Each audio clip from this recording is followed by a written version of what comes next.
과연 우리 군은 북한의 핵 위협에서 우리 국민을 지켜낼 수 있을까요? 북핵으로부터 대한민국을 지켜내는 삼축 체계를 아시나요?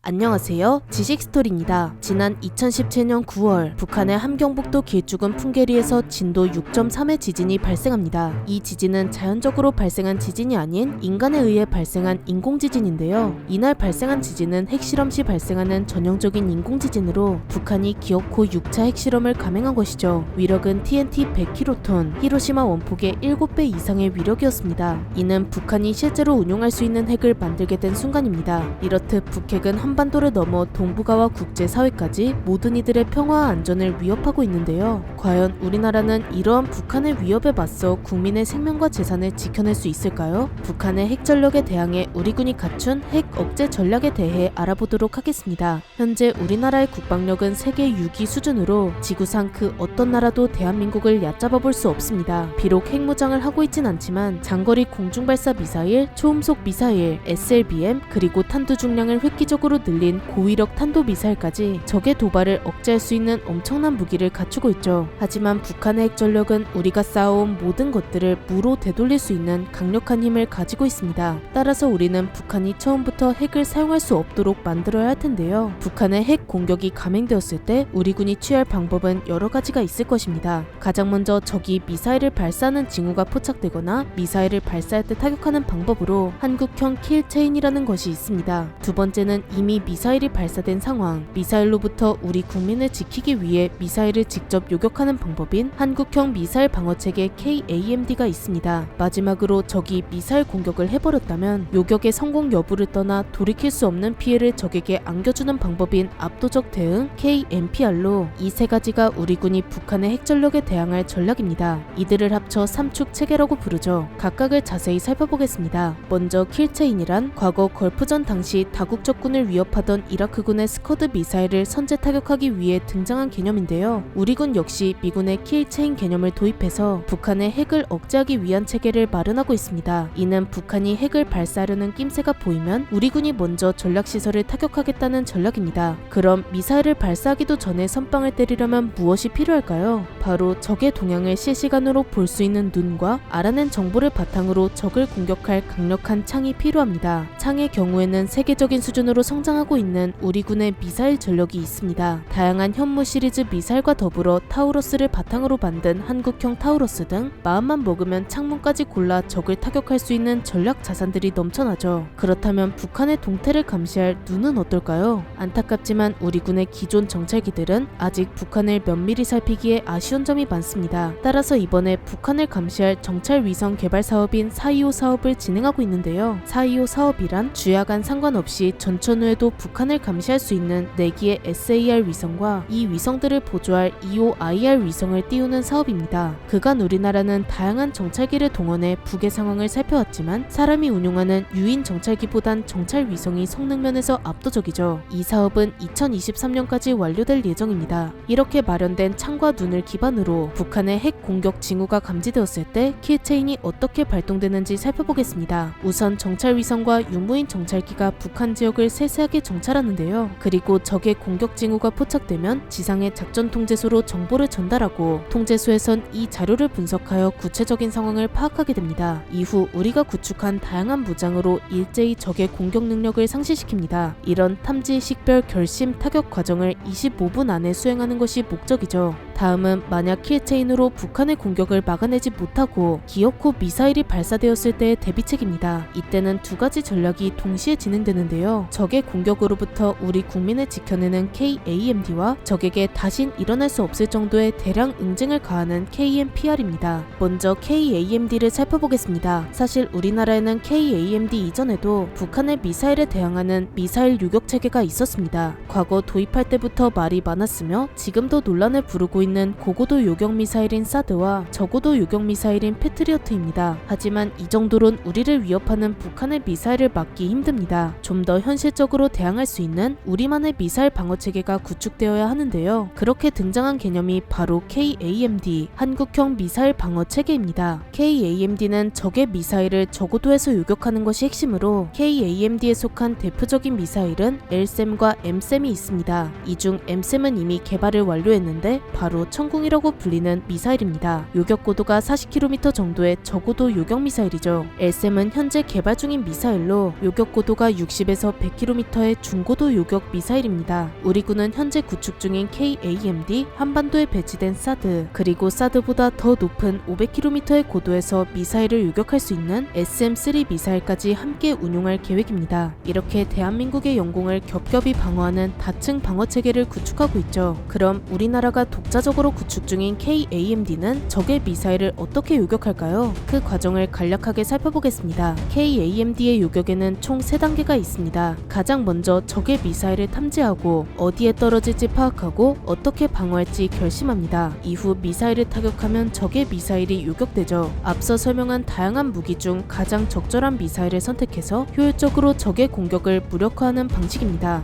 마지막으로 적의 공격이 감행되었을 때 적의 지휘부에 돌이킬 수 없는 피해를 주는 KMPR입니다. KMPR의 원래 명칭은 대량 응징 보복으로 말만 들어도 엄청난 공격을 하겠구나를 알 수 있는데요. 하지만 현재 국방부는 대량 응징 보복이 아닌 압도적 대응이라는 다소 유한 표현을 사용하고 있습니다. 표현이 너무 과격하다는 게 이유인데 같은 이유로 킬체인 또한 전략적 타격이라는 이름으로 순화해서 부르고 있죠. 용어 설명은 여기까지만 하고 가장 궁금한 북한이 우리를 향해 공격을 감행하면 핵도 없는 우리가 북한에게 어떻게 보복할지 살펴보도록 하겠습니다. 북한의 5차 핵실험 이후 핵 위협이 피부에 와닿은 우리 군은 북한이 우리를 공격할 경우 보복할 수 있는 KMPR을 공개했는데요. 이때는 우리 군이 가용할 수 있는 모든 전력을 동원합니다. 북한이 우리에게 미사일을 쐈다는 것은 전쟁 중이라는 말이겠죠. 그럼 북한의 지휘부들은 아마 지하 벙커에 숨어 있을 것입니다. 먼저 우리 군은 북한의 지휘부가 숨어 있을 만한 주요 도시를 향해서 대대적으로 전략 전술 미사일들을 발사할 것입니다. 킬체인에서 언급했던 타우러스와 현무4와 같은 벙커버스터 미사일을 이용해서 북한 지휘부가 아무리 깊숙한 곳에 숨어 있어도 끝내 사살하겠죠. 이렇듯 지대지와 공대지, 함대지까지 적을 타격할 수 있는 모든 수단이 동원될 것입니다. 그리고 특수부대도 투입되는데요. 유사시 우리나라의 특수부대들은 육상, 해상, 공중을 가리지 않고 북한의 후방으로 투입될 테지만 적의 지휘부를 직접 노리는 일명 참수부대도 북한으로 들어갈 예정입니다. 그렇게 우리 군은 미사일 전력을 통해 정밀하게 적을 타격하고 그럼에도 살아남을 수 있는 적들은 뿌리까지 뽑기 위해 특수부대가 투입될 것입니다. 여기까지가 KMPR에 대한 설명이죠. 이로써 북한에 대항할 카드들이 공개되었는데 당연히 비판적인 시각이 없는 것은 아닙니다. 우리나라의 삼축 체계에도 몇 가지 문제점이 제기되었는데요. 북한은 어찌됐든 핵을 보유한 국가입니다. 만약 북한이 우리에게 핵 공격을 감행하면 어떻게 보복하든 우리가 입을 피해가 더 클 수밖에 없습니다. 또 핵을 억제하기 위해 재래식 무기로 위협하는 것은 실제로 핵 억제 효과를 기대하기 힘들다는 말도 있습니다. 자칫하다간 적이 정말 핵무기를 사용할 수도 있죠. 거기다 핵이라는 대량 살상 무기는 아무데나 떨어뜨려도 막대한 피해를 입지만 우리가 구축한 KMPR은 적의 지휘부만을 공격하는 계획입니다. 따라서 정확도가 정말 중요한데 유사시 우리 군이 북한 지도부의 위치를 정확히 파악할 수 있냐는 지적도 있습니다. 마지막으로 특수부대를 투입하는 과정에서도 문제가 있습니다. 특수부대는 적의 지휘부를 제거하는 것뿐만 아니라 지휘부의 위치를 파악하고 미사일의 유도까지 담당해야 하는 중요한 카드입니다. 하지만 우리 군은 특수부대 투입을 아직 우리 힘으로 완벽하게 해내지 못합니다. 현재는 특수부대를 투입하는 과정에서 미군의 도움을 많이 받고 있기 때문에 이 부분도 우리 군이 해결해야 할 과제 중 하나이죠. 현재 열심히 진행하고 있는 우리나라의 삼축 체계는 2023년까지 완성하는 것이 목표인데요. 이 중에서도 킬체인과 KAMD를 구축하는 예산만 무려 17조 원에 달합니다. 모쪼록 이 계획을 성공적으로 마쳐 좀 더 강력하고 단단한 대한민국이 되길 희망합니다. 이렇게 북한의 핵 위협에 맞서 우리 국민의 생명과 재산을 지켜낼 우리 군의 삼축 체계, 킬체인과 KAMD 그리고 KMPR에 대해 알아보았는데요. 영상을 재미있게 보셨다면 구독과 좋아요 부탁드립니다. 감사합니다. 지식스토리였습니다.